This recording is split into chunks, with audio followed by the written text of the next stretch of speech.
Good morning, everyone. I'm Rashmi Mangla. I'm working as an assistant professor for the BPA department of St. Andrews Institute of Technology and Management. The subject that I'll be taking up today is Human Resource Management. This is our 9th lecture for Unit 3. Now, the topics that we'll be covering of Unit 3 today are Training Need Assessment or Training Need Analysis, Benefits of Training Need Assessment, Steps involved in training need analysis, training methods which involves on-the-job training and off-the-job training. Now let's begin with training need assessment. Now training need assessment is basically what? It is basically a method with which we determine, with the help of which we are able to determine that whether some sort of training is required for the employees or not. So basically we assess the need of the training. We try to analyze that whether training is required for the employees or not. So let's see. Training need assessment is the method of determining if a training need exists and if it does, what training is required to fill the gap. So first step is we try to determine that whether any training need is there or not. And if there is a training need, then what training is required. That means what sort of training is required to fill in that gap. That is what we determine.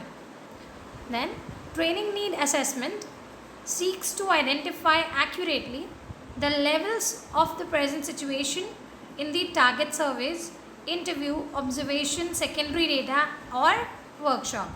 So it identifies accurately all the levels of the present situation. Present situation in what terms? In all these terms. Then once we have identified the present situation, the next is the last thing. We find out the gap between the present status and the desired status. Whatever we have desired, whatever we are thinking of, and whatever is the status at present, we see the gap between that, and the gap between that will or may indicate problems that in turn can be translated into a training need. So whatever is the gap between the actual status and the desired status, that gap depicts that some sort of training might be needed in future, or the need for training the employees might get arised. So that is what training need assessment is. Now let's see some benefits of TNA, that's training need assessment. Now it identifies performance goals and knowledge, skills and abilities needed by a company's workforce to achieve those goals. Now what training need does is, it identifies the goals of performance goals, it identifies the knowledge, the skill and abilities of the employees. And why does it do that? So that the workforce, the employees, they are able to achieve those goals. Which goals? The organizational goals. Then it identifies gaps in training provision sectors or regions. So whatever gaps are there, just as we saw in the previous slide, whatever gaps are there in the present status and in the desired status, whatever the gaps are there, those gaps are identified in training provision. Helps direct resources to areas of greatest priority, wherever the resources are likely to be employed the most, जहाँ पे resource को सबसे ज़्यादा apply करना है. It helps to direct resources, that resources are directed to those areas only where they are much more needed. The last benefit is addresses resources need to fulfill the organizational mission, improve productivity and provide quality products and services. The need of the resources is addressed. How? So that it can fulfill the organizational goal, it can improve the productivity, it can provide quality products and services. So resources are utilized in such a way that we can have optimum use of that by giving us best results. Next is steps involved in training need analysis. Now let's see the steps that are involved. First step is determine desired outcomes. So our first step, we begin with determining. We try to find out that what are the desired outcomes that we are planning for our organization. We try to clarify goal of the training and expected business outcome. And not only that, the goal of training, that is our training goals, they should correspond to the organizational goals or to the business objective. For example, let's see that we need to improve customer service satisfaction rating. Now, improving customer service satisfaction rating is ultimately beneficial to the company only. When customers are satisfied, more of them will reach your organization, reach your company to buy the products of your company. So, these are kind of training goals which are mainly targeted to determine the desired outcomes. Now, second step is link desired outcome with employee behavior. Whatever are our desired outcomes which we have determined in first step, we will link them with the employee's behavior. For example, we will identify the competencies. Competency of whom? Competency of the employees. That what is their behavior, what is their skill, what are their qualities, and what is their knowledge, and we link all those competencies to the desired outcome of the organization. Then identify trainable competencies. We try to identify such competencies for which training is required. Those competencies of the employee, those maybe some skill, maybe some knowledge, maybe some behavioral aspects, whatever sort of competency where some sort of training is required, we try to identify them. So basically we evaluate the critical competencies and determine if they are the abilities that can be leaned on the job, or maybe if they are the abilities that one should possess during the job entry. So we try to identify the trainable competencies. Next step is evaluate competencies and determine performance gaps. Now, whatever current competencies are there, whatever skill, whatever knowledge, whatever some sort of behavioral aspect, whatever the employee is having in the current present situation, we evaluate the current competency and we identify if there are any gaps between the current competency, that is the current ability, and the desired ability. Whatever ability the company or the organization wants its employees to have, and whatever ability which they are actually having, whatever is the gap between those current ability and desired ability, we try to evaluate the competency and we try to identify those gaps. And to evaluate the current competency level, what can we use? We can use various methods like performance evaluation techniques. We can conduct tests, surveys, self-assessment, interviews, customer feedback. So all these methods can be used to evaluate the current competencies. The next step, that is the fifth step, is prioritize training needs. Once we have evaluated the competency, once we have identified the gaps between the current and the desired competency, next step is we give priority to the training needs, that whatever competency is required to be trained, we give priority to those and we try to provide training to such employees. So basically what we do is we identify the percentage of employees who need training on their competency. We should consider the importance of competency to the business objective. When the employees are competent, then only they can work towards achieving the organizational goals. So we need to give priority to the training needs of the employees. Next step is determine how to conduct training. Now once we have identified the training needs, next step is we will try to determine that how the training should be conducted. Now training methods can range from on-job training to mentor coaching, classroom lecture training, web-based e-learning, reading books, conference or academic programs. Any sort of training which fits best to enhance the competency of the employee should be taken up. Next, second last step is conduct a cost-benefit analysis. Now we need to consider the cost which are associated with the training methods, the extent to which training will address the performance gap, that extent to which the performance gap will be addressed, the impact on business will be assessed. We need to identify those gaps, and whatever cost factors are included, we have to analyze them, and we need to try to make benefit, we need to try to save our cost. And some factors which are included are training time cost, content development time, trainer provider evaluation, training content delivery method, travel and logistical expenses. All these are the costs that are relatable to the trainings. The last step is planning for training evaluation. Now training is only effective if the information is retained on. जब हम information को retain करेंगे and we apply that information on the job. If we are just taking the training and not actually applying it in our real life, then training is of no use. So it is only effective when we apply it on the job. So that is why evaluation of training is important and critical. Whatever training has been taken, we need to do evaluation of that training. So these are the steps involved in training need analysis. Now we'll see some training methods that we can use. Now majorly we have two types of training methods which we use. Like first one is the practical one, which is on the job training. Second one is a sort of classroom learning, which is off the job training. Let's see. There are two methods through which managers can improve their knowledge and skills. Two methods are there through which skills and knowledge can be improved. One is through formal training and other is through on the job experience. One is a proper formal training, other is the on the job, that while working only they get experienced. Now on the job training is very important, since real learning takes place only when one practices what they have studied. Real learning actually takes place when we are practically performing the task.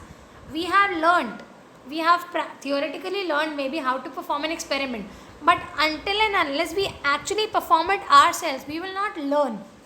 So real learning only takes place when we practically perform those things which we have studied. But it is equally important in gaining knowledge through classroom learning. Until and unless we have learned the basic step, the concept of the experiment, can we perform it? No. So classroom learning is also much more important.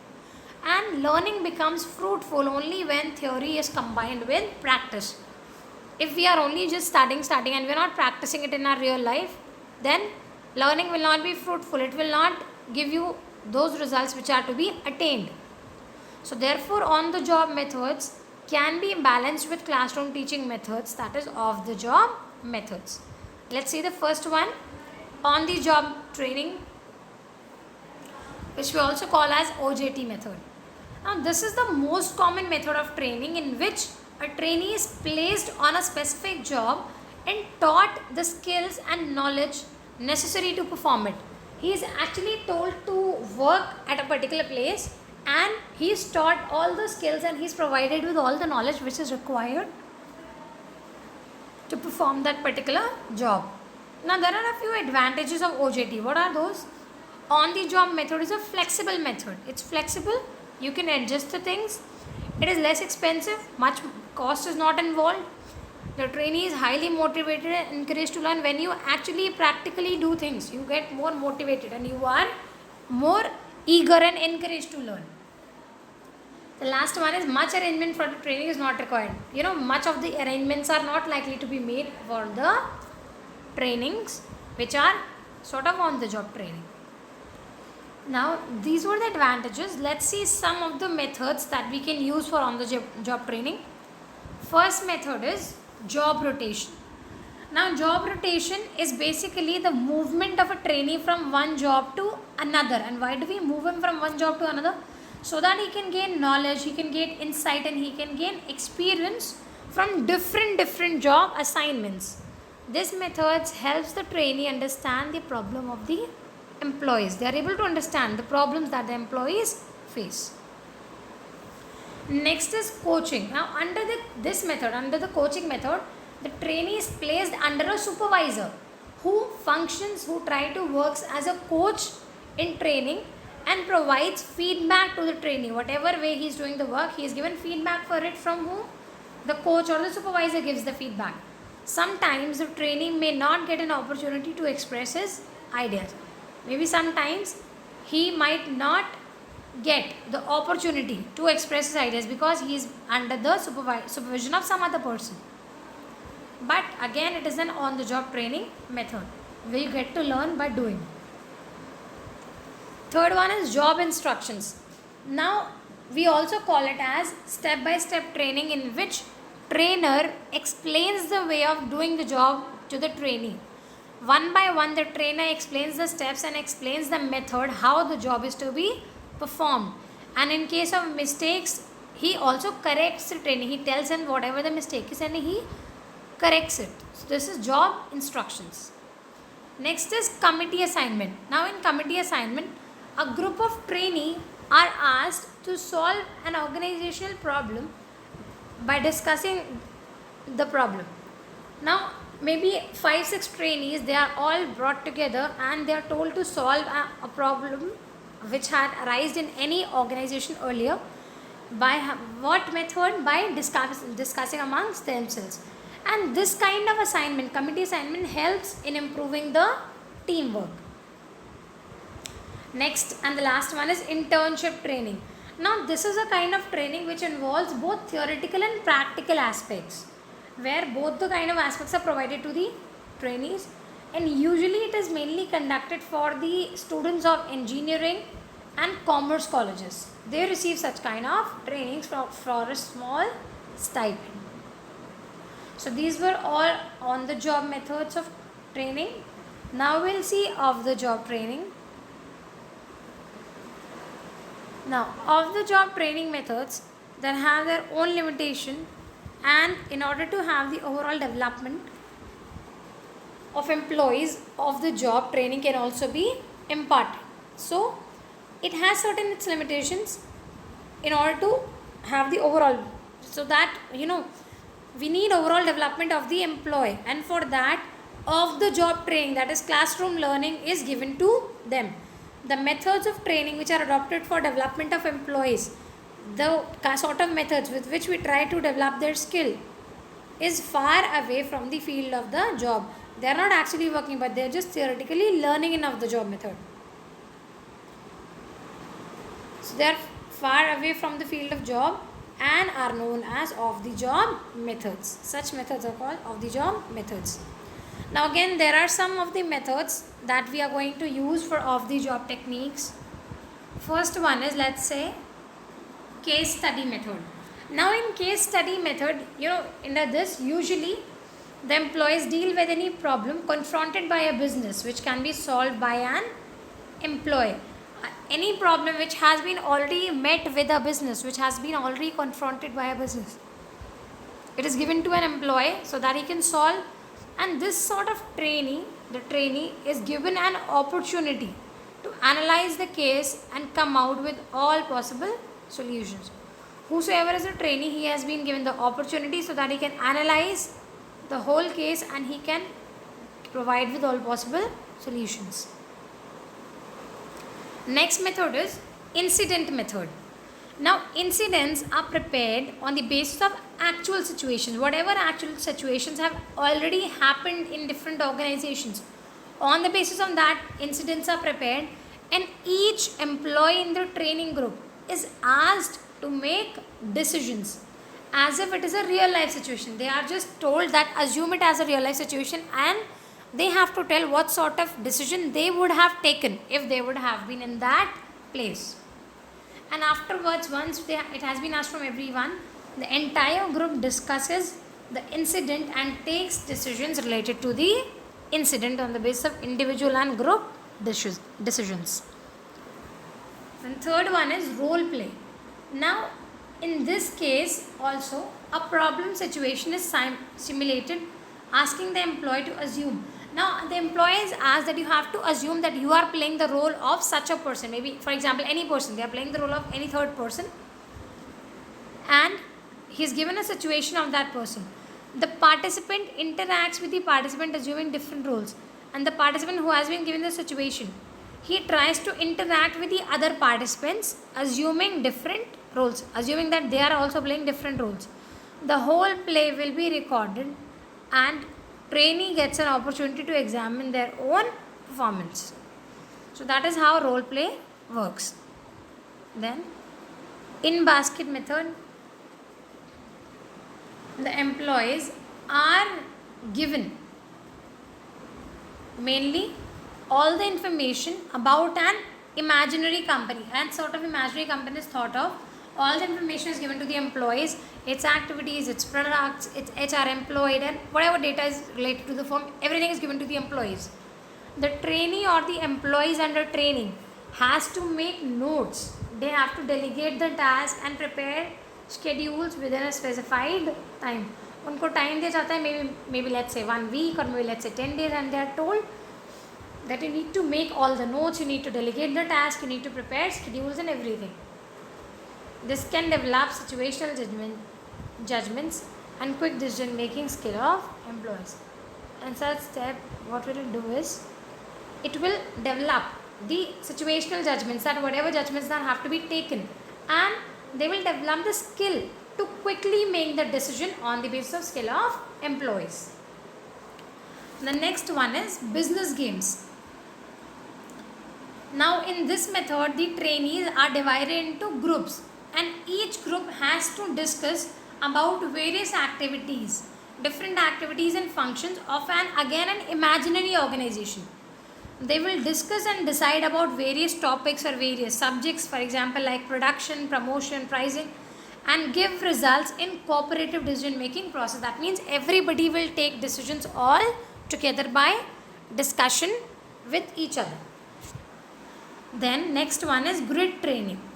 Now it is a continuous and phased program lasting for maybe 6 years. It includes phases of planning, development, implementation and evaluation.